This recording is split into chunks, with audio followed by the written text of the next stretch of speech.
gave me this advice, like, hey, you need to learn to laugh a little bit and relax. You need to talk to someone. And I walked out that day scratching my head. Like, this is just not a solution.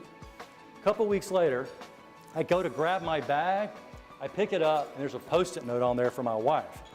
And it was a name and an appointment time with a therapist. I'll tell you what, that was not on my top 10 list of things to do in life, was to go see this therapist. But I would go up from 86th Street in the Upper West Side to 110 every week, and I would go in there and I would see this doctor. And I would go in there and I would do the same complaining that I was doing at home, and I would feel a little bit better. But when I got out, guess what? Every step I took towards the office, a little more stress. And I finally get to the office and I would just get sucked back down. It's been like you're walking into the office and you sort of feel like the tension building, like there's something, waiting for me there that's not going to be positive.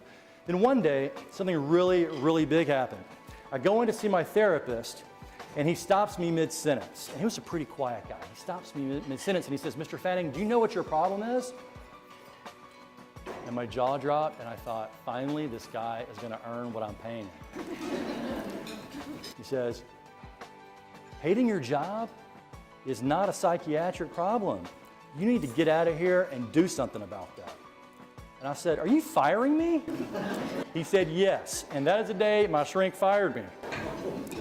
I never wanted to go see this guy again. And if there are any doctors in the house, I don't recommend this as medical advice.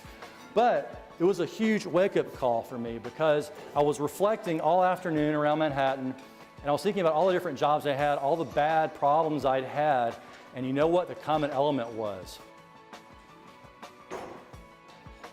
I was always there. I had a bunch of bad bosses.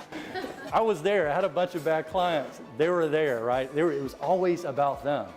And this, y'all, was not serving me very well at all.